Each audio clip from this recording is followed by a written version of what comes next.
It's been said the further back you can look, the further forward you can see. And few have had the opportunity to see from the perspective of history, like our friend Andrew Oland, joining us all the way from his den in St. John, New Brunswick. Andrew is the CEO of Canada's Moosehead Breweries, the company, the independent company that is still standing since 1967. 6 generations in, Andrew, and your family business, that family business from Maritime Canada, has gone through, let's see, 2 world wars, a depression, survived the Halifax explosion, and now we want to know, in the spirit of everyone watching, what do you see right now going through this pandemic as we start to move to the other side? Well, Garrett, it's a real pleasure for me to be with you today. I would say, the craziness is over in terms of the pandemic. I appreciate there's everyone, it's amazing. And everyone on this planet has their own story, both personal and business, in terms of how this pandemic has affected them. But that, by and large, from a Moosehead perspective, the craziness is over. And now we're into the realities of the post-pandemic, or the new normal, shall we say, in terms of what we're dealing with. And this is what it's going to be like for probably a couple of years. So we're trying to adapt to that. Now, of course, beer always helps with whatever new normal is, but all kidding aside, Andrew, I know you're a real student of the game, as it were, a student of business. Are you seeing some things right now that business leaders have to be focusing on going forward? Because I think you're absolutely right. The initial shock is wearing off. Now we're really starting to adapt and move. But what are you seeing? Yeah, I would say 2 big things, Gare. First of all, sort of your internal operation. You just, weaknesses that you didn't even know existed 3 months ago now exist. In our case, can we get loads across the U.S.? Cans, labels, cartons, bringing those things in. And that's throughout your whole operation. And then the second thing is you have to be very authentic in terms of how you're communicating with your customers and how you're communicating with your consumers. It's a very different world than it was 3 months ago. And so much, I know, Andrew, that you're so proud to be from St. John, New Brunswick, and there's so many smaller businesses and establishments, okay, that you're connected with. What do you say right now to small business owners? I'm thinking of people in your community who are running establishments where, cold beverages are part of the new experience. Are there some things you're seeing for any small business that they need to be aware of that only you can offer a perspective on to help them out, kind of thing? Yeah, I think that it's a balance between two ideas which are almost competing. And so one is, you have to have faith. You have to be optimistic. You have to wake up every day saying, this is going to get better today. It's going to get a little bit better. It may not be back to perfect, but it's going to get better, a little bit better today. And you have to keep grinding and never give up. At the same time, you have to, I was very privileged to learn this lesson from a gentleman named Bruce McCubbin. What are the brutal facts? And hope is not a strategy. And so, in our business, we sell to lots of great bars and restaurants, and they're just going through it, and they're going to continue to go through it. And, a lot of them have pivoted, opened up, takeout services and things like that. I'm on the East Coast, as you say, in St. John, New Brunswick. We're starting to open up bars and restaurants here, but, they're looking at 50% capacity maximum. With higher costs, because they're going to have higher, more people for cleaning, more people for serving. And so that's unfortunately their reality. So you can never give up. You got to have faith, but you got to be aware of what the brutal facts are. Is there a particular small business story, whether it's in the Maritimes or anywhere, Andrew, that's kind of like hit you in the heart a little bit? Well, I've got a great friend, a guy named Pete Stoddard, who with his partner and a great chef, Jesse Vergan, they own a place called the St. John Ale House in uptown St. John. And, St. John is really going through a nice renaissance, and a really nice sort of food culture is emerging with great restaurants, a nice, bar scene. It's on the ocean, historic buildings. So a really nice place to hang out. And Pete Stoddard was one of the first folks who really saw that potential and has embraced it. And I just know he's working his butt off each and every day, getting back in business. And I have a huge admiration for Pete and, all the other restaurant and bar owners and operators throughout Canada who are really struggling. But I have faith we'll persevere. It's funny you say that. And I know you're also involved with a group called Tech Canada with Mike Mallory.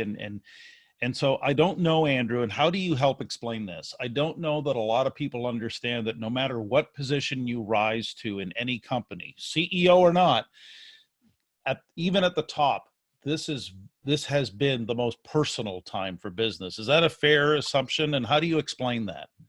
Yeah, I think it's certainly, from my perspective as a business operator, you're just dealing with stuff. You just, came out of a science fiction movie or something like that. The moment for me was when the NBA shut down. That was when, it was noise, and then the NBA shut down. It was okay, this is now serious. And I had an experience about 9 days later. It was a Saturday.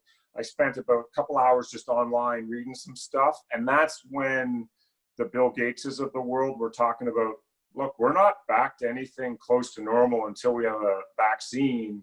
And a vaccine is years away. So this isn't going away like the end of March, or we're not in a 2-week lockdown or something like that.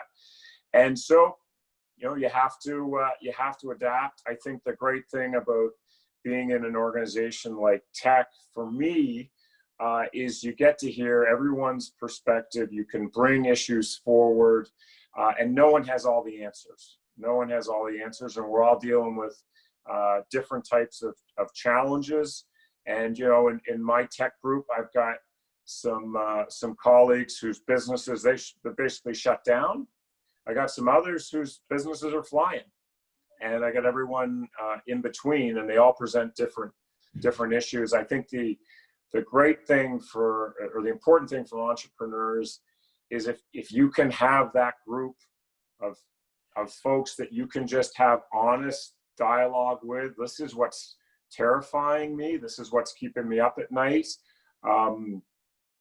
That's so important to work through those issues. I think you make a great point, Andrew. This is not the time for any business leader to be alone. Like, you've got to be surrounded. But I can't help but wonder,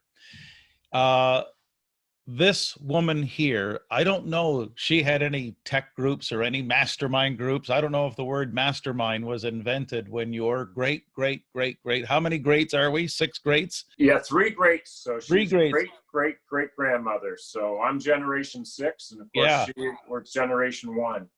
So Susanna Oland is the founder, the matriarch of the brewery. It dates back to 1867, the year of Canada's Confederation. And what do you think would be going through her mind right now? Like, have you ever thought about how did they react in previous generations? I think you would have an interesting perspective on that, and especially considering you've kept the spirit of Susanna alive. So I'm just curious, Andrew, where does history help with long-term perspective? I think that whether it's, Susanna dealing with the challenges that she dealt with, very humble means, immigrating from England with her 9 children, looking for a better life, the Canadian dream, she came in 1865, so before even Canada was a country.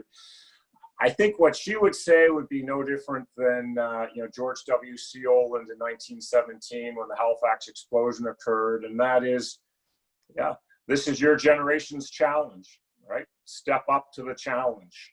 I think any multi-generational business has ups and downs, and and almost every generation can look back and see a period of success, but also a period of great adversity. We're all in this today, Gare. We're sitting in our living rooms or in our dens, and we got Netflix and we got a cold beer. In World War II, my grandfather was running the brewery, and he went off to Europe for 3 years to go to war. I mean, so that's, you think about that, right? That's and we're complaining because the Wi-Fi is slow. So suddenly the word perspective came through like an artillery shell. Yeah. Absolutely. Yeah. I can't help as I think through this conversation, Andrew, and I'm starting to picture all of the supply chain issues, and then you've got all the employees that you deal with and all the customers. And so you've got this constant, competing issues and different things moving in your head. Where do you find, because I know it's so important for any business leader to be working on the business, not just in it. Are there things you're reading right now, for instance, that others might find, that you find helpful and others might benefit from? Yeah, I've just started to read, Simon Sinek's new book on the difference between a finite game and an infinite game. And, that's what we're doing here at Moosehead in terms of an infinite game. We're into the 6th generation, and we're making decisions for the long term. I've certainly, as we at the early stages of this pandemic, from a Moosehead perspective, we were very focused on communication with all of our employees. Started early on with a daily call. A 1 o'clock daily call, all employees call in. We didn't have all the answers, but we were going to try to tell everyone as much as we could, what we were worried about, what we were focused on, and it was as a way for employees also to provide feedback. We set up an email address, covid19@moosehead.ca. Any questions? Just trying to keep that dialogue going. And, you mentioned supply chain, just a huge shout out across, in my world, we're dependent on truck drivers. Like, no truck drivers, no beer, no cans, no bottles. That's pretty simple. That's well said, Andrew. Just like we're shut down, right? Right. The other thing we're dependent on is the store staff in liquor stores, beer stores, grocery stores, across North America. And just a huge thank you to all those folks who have stepped up. And I'm very pleased with the job that the folks who are running those grocery stores, liquor outlets, they've really stepped up quickly in terms of proper PPE, security, and trying to create as safe as environment, because we're all dependent.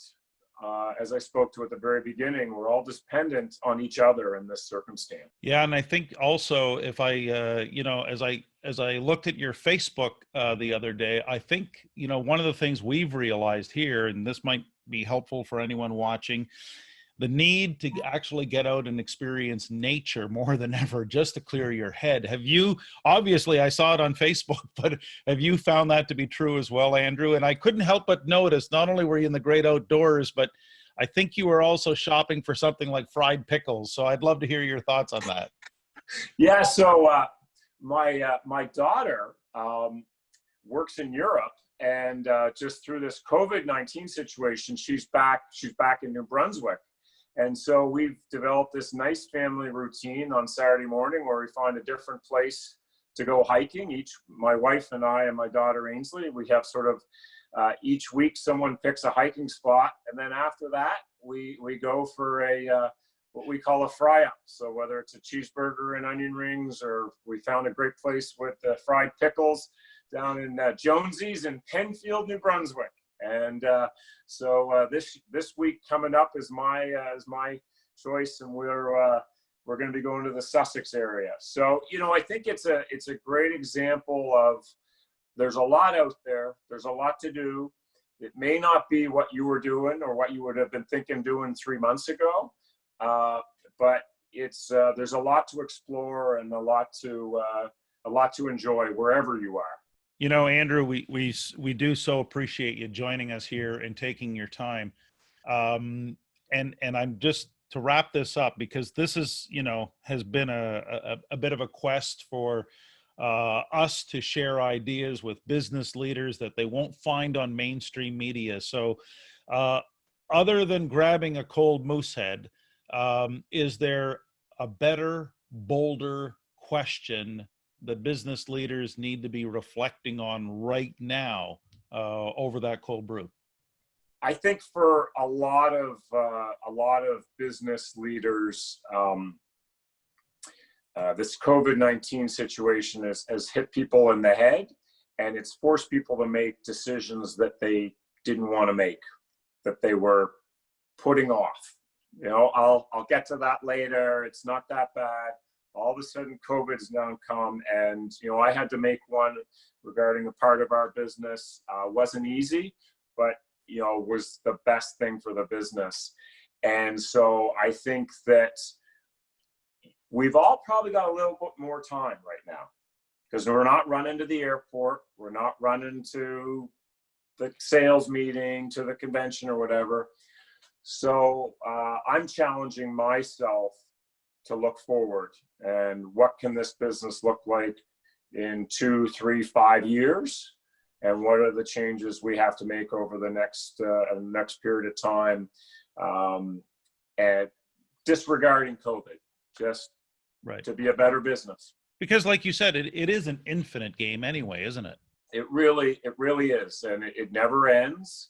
And even if you have a time period in terms of you want to run your business, and then as part of your plan you're going to sell your business, well, guess what? Your business is going to be worth a lot more if the person you're selling it to is coming in and it's an infinite business they're buying. I just love the way Andrew phrased that, and especially earlier when he talked about relative to his family's experience through a 6th-generation business. Canada's only independent brewery from 1867, but it's that idea of this is our generation's challenge. This is what we got to face with, some tough decisions. I love what Andrew talked about, the balance between hope, but hope is not a strategy. We got to confront the brutal facts, and any leader has to find their own sweet spot and consequently figure out ways to play the game, knowing full well it's going to go on to somewhere close to infinity. So on that note, certainly thank Andrew Oland from Moosehead Breweries for stopping by. And hopefully some of Andrew's insights will help you and your team lead together better and emerge stronger through these historic times.